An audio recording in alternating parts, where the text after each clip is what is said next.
Welcome back another new lesson. In this lesson we are going to discuss Heart of Darkness by Joseph Conrad in lecture series. आज से हम Joseph Conrad के novel Heart of Darkness को lecture series में discuss करेंगे, जिसमें हमारा first lecture introduction to Heart of Darkness होगा। इसमें हम हार्ट ऑफ डार्कनेस को जोसेफ कॉनरैड के लिटरेरी बैकग्राउंड के साथ डिस्कस करेंगे कि जोसेफ कॉनरैड कौन थे और ये किस एज से बिलोंग करते हैं, इनका राइटिंग स्टाइल क्या है और इनका जो मास्टरपीस हार्ट ऑफ डार्कनेस है वो किस चीज़ को एक्सप्रेस कर रहा है, और इसमें हम किन थेरीज को स्टडी करेंगे। सबसे पहले हम हार्ट ऑफ डार्कनेस को डिस्कस करने से पहले हम जोसेफ कॉनरैड का एक शॉर्ट इंट्रोडक्शन देखते हैं कि जोसेफ कॉनरैड कौन थे। आगे फर्दर लेक्चर्स में हम जोसेफ कॉनरैड के नावल हार्ट ऑफ डार्कनेस की समरी, इसका एनालिसिस और इसके मेजर थीम्स को डिस्कस करेंगे। जोसेफ कॉनरैड 1857 में पैदा हुए। ये एक पोलिश ब्रिटिश राइटर हैं और one of the greatest novelist माने जाते हैं इंग्लिश लैंग्वेज में। आल्दो इनके अर्ली लाइफ में इनको इंग्लिश लैंग्वेज इस हद तक नहीं आती थी, लेकिन फिर भी आज ये अपने इंग्लिश नावल की वजह से बहुत जाने जाते हैं। इनके नावल्स को डिफरेंट लैंग्वेजेस में भी ट्रांसलेट किया गया है। जोसेफ कॉनरैड की जो लाइफ है थ्रू आउट एक स्ट्रगल बेस्ड लाइफ थी। इन्होंने अपनी लाइफ में कई स्ट्रगल किए हैं। इनको और इनकी फैमिली को इम्प्रिजन भी किया गया, और यही सब कुछ इनके वर्क्स में हमें देखने को मिलता है। जैसे कि हम ऑलरेडी डिस्कस कर चुके हैं कि एक जो वर्क हमारे पास टेक्स्ट आता है वो डिफरेंट सिनेरियो से गुजरकर हमारे पास आता है। इन the same case Joseph Conrad की जो लाइफ है वो एक पिकारेस्ट टाइप की थी, क्योंकि ये डिफरेंट कंट्रीज़ पर विज़िट किया करते थे, क्योंकि ये एक शिप पर काम करते थे, और जिसकी वजह से हमें इनके नॉवेल्स में भी यही सब कुछ देखने को मिलता है।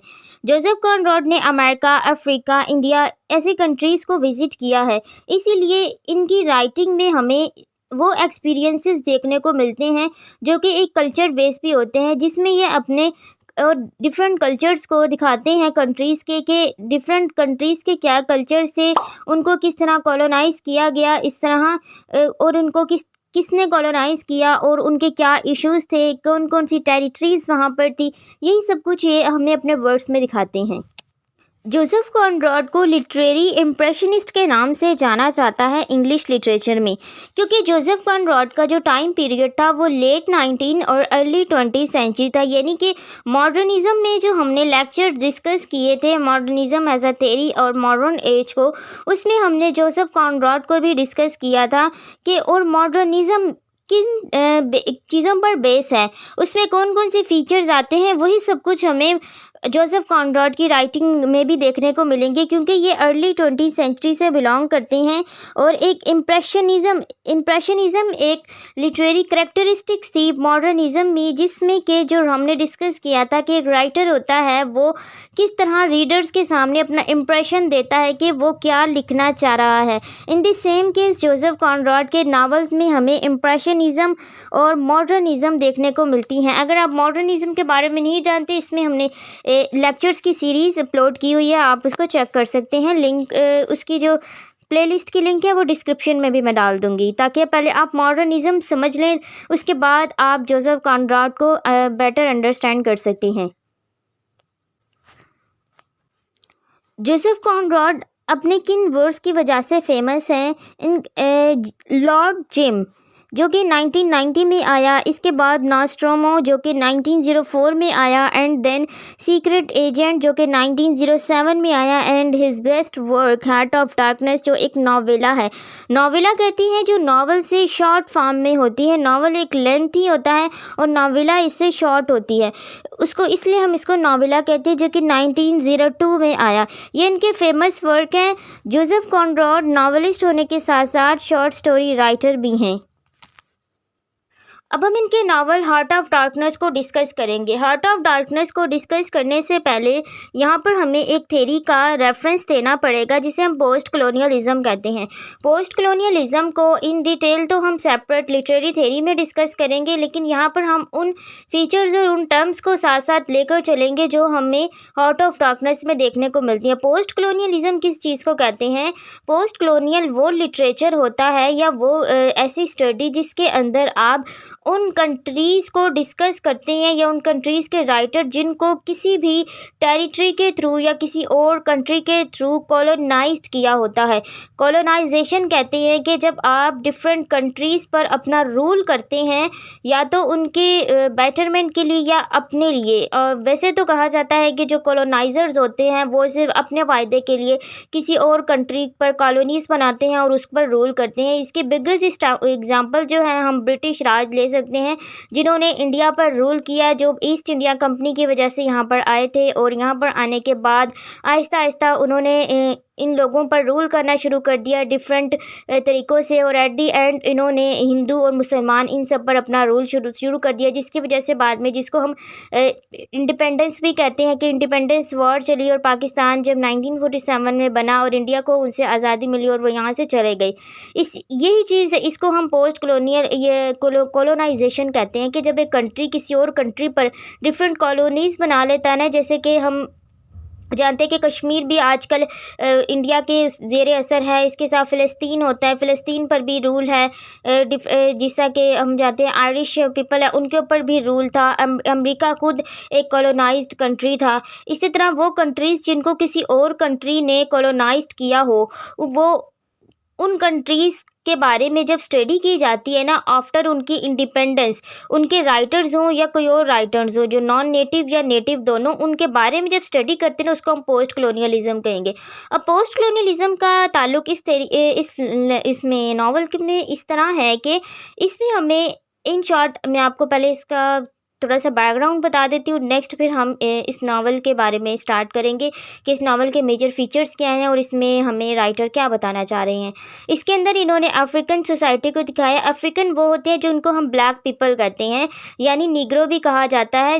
जैसे कि हम जानते हैं वाइट और ब्लैक का एक कंट्रोवर्शियल चलता रहता है कि जो ब्लैक है उनको स्लेव्स बनाया जाता था क्योंकि वो ब्लैक होने की वजह से उनको इन्फीरियर कहा जाता था। इसीलिए इन्होंने जोसेफ कॉनरॉड ने अपनी लाइफ में जितने भी एक्सपीरियंस किए, जब इन्होंने अफ्रीका को विज़िट किया तो उसके बाद इन्होंने वहाँ पर देखा कि उनको जर्मनी के थ्रू किया हुआ था, कॉलोनाइज़ किया हुआ था, तो वहाँ पर इन्होंने ये चीज़ देखी और इसको फिर इन्होंने अपने नावल में एक्सप्रेस किया। तो कॉलोनाइजेशन यहाँ पर इन्होंने ये दिखाया कि किस तरह अफ्रीका को कॉलोनाइज़ किया गया और वहाँ के लोगों को किस तरह एक्सप्लॉइट किया गया है। इसी चीज़ को हम कॉलोनाइजेशन कहते हैं, यानी आप उस कंट्री को डिस्कस करें जिसको कॉलोनाइज़ किया हुआ है लिटरेचर में, तो इसको आप पोस्ट कॉलोनियल स्टडी कहोगे, और जिन कंट्रीज़ को हम कॉलोनाइज़ करते हैं उनको कॉलोनाइज़ करते हैं और जो करने वाले होते हैं उनको हम कॉलोनाइज़र कहेंगे। ये मेजर टर्म्स हैं, ये हम एक अलग लेसन में पोस्ट कॉलोनियल थ्योरी को इन शॉर्ट डिस्कस करेंगे। उसके बाद फिर हम आगे जो हमारा नावल होगा उसकी समरी स्टार्ट करेंगे। पहले हम देखते हैं कि हमारा जो नावल है उसका मेजर पर्पस क्या है, उसका एम क्या था लिखने का और वो हमें क्या बता रहा है। ये लेक्चर सीरीज़ डिफरेंट पार्ट्स पर होगी क्योंकि एक लेक्चर में एक नावल को कवर करना इम्पॉसिबल है। समरी के अलावा हमें समरी तो हम नेट से भी इधर से रीड कर सकते हैं, लेकिन हमें एक नावल में वो चीज़ पढ़नी चाहिए कि जो राइटर हमें बता रहा है। समरी इतनी इम्पॉर्टेंट नहीं होती जहाँ तक कि ये इम्पॉर्टेंट है कि एक राइटर ने उस वर्क में हमें किस चीज़ के बारे में बताने के लिए वो वर्क लिखा है।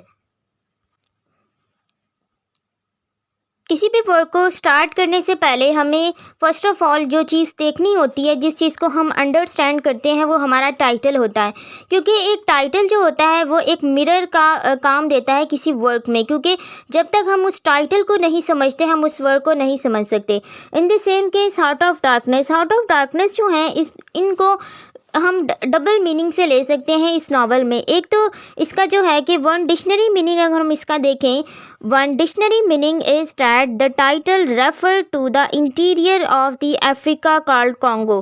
कॉन्गो ये एक रिवर है जहाँ पर ये हमें स्टोरी सारी बेस करती है, जिधर हमें ये बताया जाएगा कि जो स्टोरी चली थी इसमें वो किस जगह पर थी, जिसको हम सेटिंग कहते हैं। वो आगे फर्दर हम देखते हैं। अभी हम सबसे पहले टाइटल को डिस्कस कर रहे हैं। इसके अंदर कॉन्गो रिवर यानी अफ्रीका जिसको हम कहते हैं उनकी इन्फीरियरिटी को दिखाया गया है हार्ट ऑफ डार्कनेस। हार्ट क्या, डार्कनेस यानी कि उनके उनकी लाइफ के अंधेरे को बताया है। और दूसरा इसके अंदर जो हिडन मीनिंग हमें समझ आता है टाइटल का, वो है कि darkness for the primitiveness that every person possess in his और हर माइंड एंड हार्ट। यानी कि ये बता रहे हैं कि एक तो लिटरल मीनिंग होता है जो आपको इस वर्ड को पढ़ने से समझ आ रही है।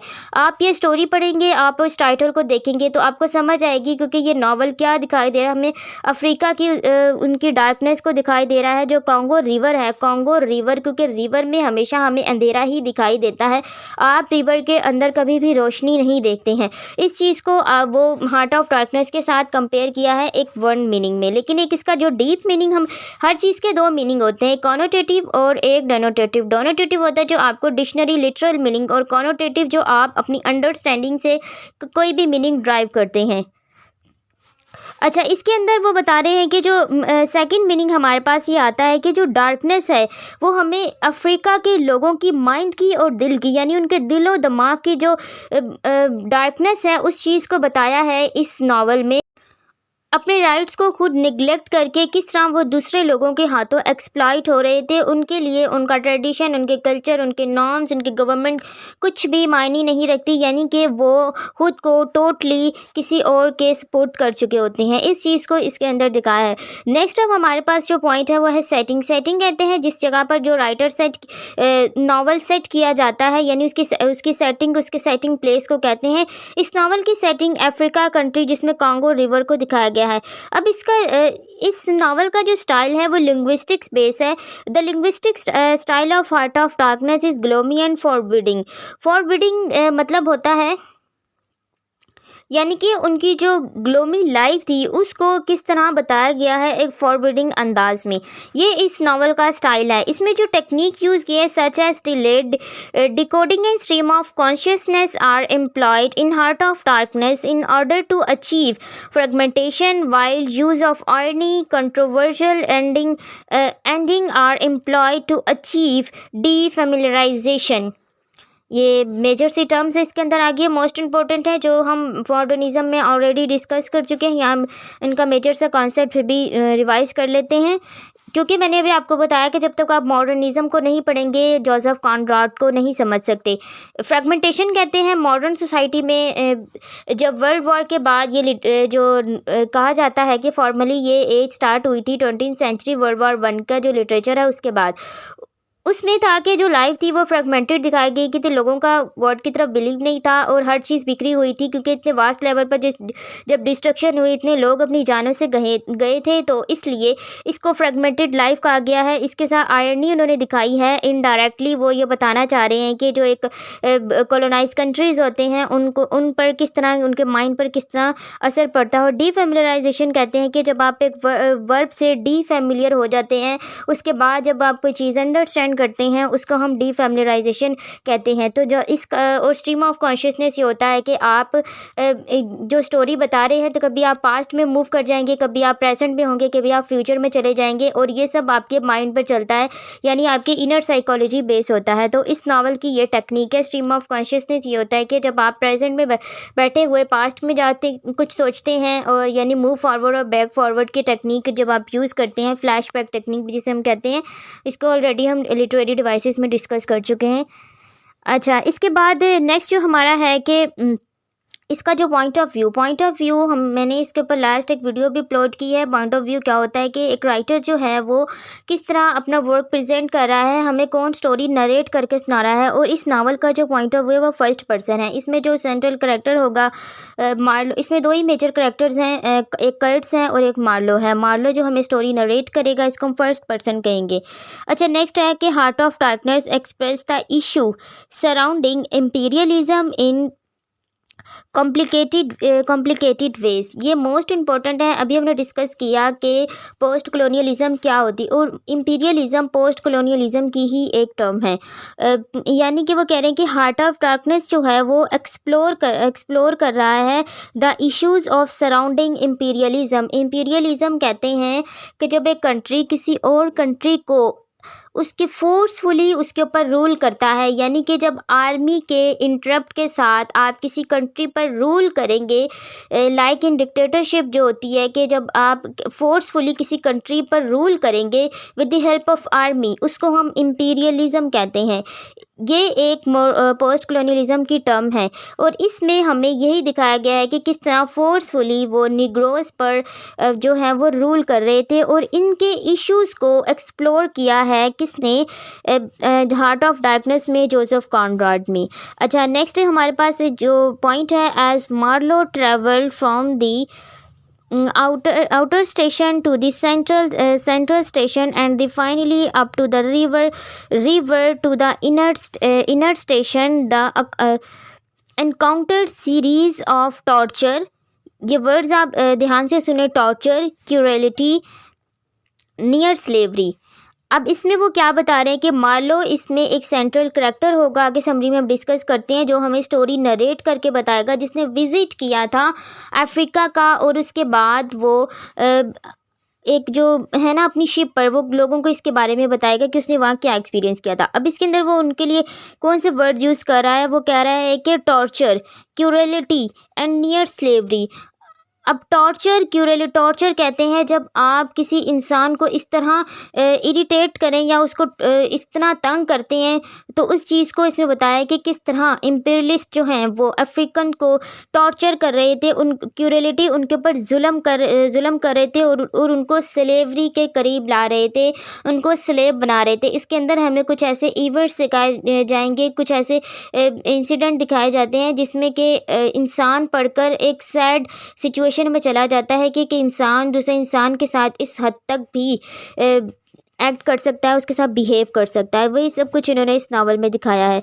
Heart of darkness follow the disturbing journey of English ivory trading agent Marlowe, who working for a beginning company, travels into the jungle of Africa in search for a mysterious man named Kurtz, who appears to have, अब इनके लिए है become a गोड like figure and second है गोन totally off his rocker.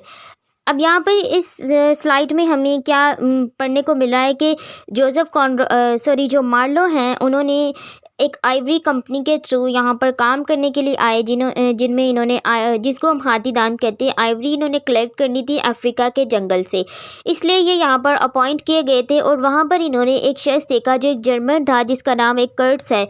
कर्ट्स को इसमें एक central character बनाया है, जिसमें एक करैक्टर डेवलपमेंट इन्होंने दिखाई गई कर्ट्स की, कि कर्ट्स कौन था और वो किस तरह अफ्रीकन लोगों के लिए काम कर रहा था या फिर अपने लिए काम कर रहा था। इस चीज़ को दिखाया कि वो अफ्रीका के लोगों की बेटरमेंट के लिए काम कर रहा था या अपने कंट्री के लिए काम कर रहा था। और जो कर्ट्स है इसको एक गॉड लाइक फिगर कहा गया है और दूसरा रॉकर भी कहा गया है, क्योंकि एक तो वो आइवरी 10 लोगों के बराबर वो एट अ टाइम आइवरी इकट्ठी किया करता था और ऑन दी अदर हैंड वो लोगों के अफ्रीका के लोगों के लिए काम भी किया करता। तो यहाँ पर हमें आइरनी दिखा रहे हैं कि वो एक्चुअली वो करना क्या चाह रहे थे, कि कर्ट्स क्या वाकई उन लोगों की भलाई के लिए काम कर रहा था या अपनी कंट्री की भलाई के लिए काम कर रहा था।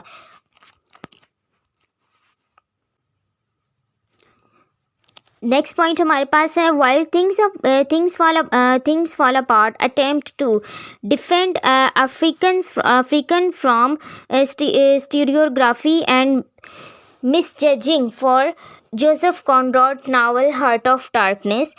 यहाँ पर हम देखते हैं एक नावल हमारे पास है थिंग्स फॉल अपार्ट, वो भी अफ्रीका की सोसाइटी पर लिखा हुआ है और जो हार्ट ऑफ डार्कनेस है ये भी अफ्रीकन सोसाइटी पर लिखा हुआ है, लेकिन इन दोनों में हेल ऑफ डिफरेंस है।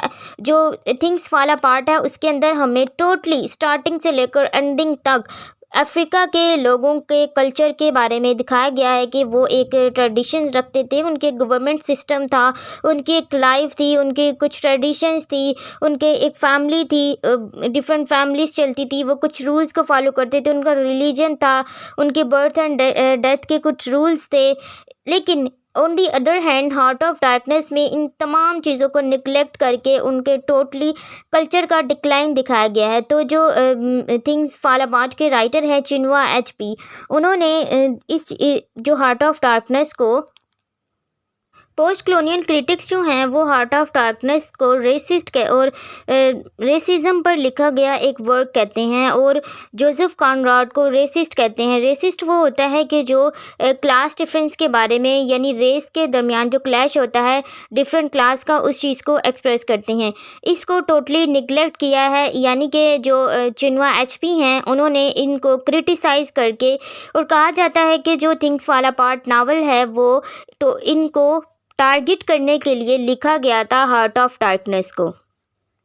ये मेजर से पॉइंट थे जो इस नावल को 4 स्टेजेस में डिवाइड किया है। फर्स्ट स्टेज में हम ये देखते हैं कि मार्लो प्रिपरेशन कर रहे हैं बोर्डिंग फॉर स्टीमर के लिए। जो हमारे पास सेकंड स्टेज है उसके अंदर इनकी जर्नी को दिखाया है जो कि कंपनी स्टेशन के साथ है अलोंग कॉन्गो।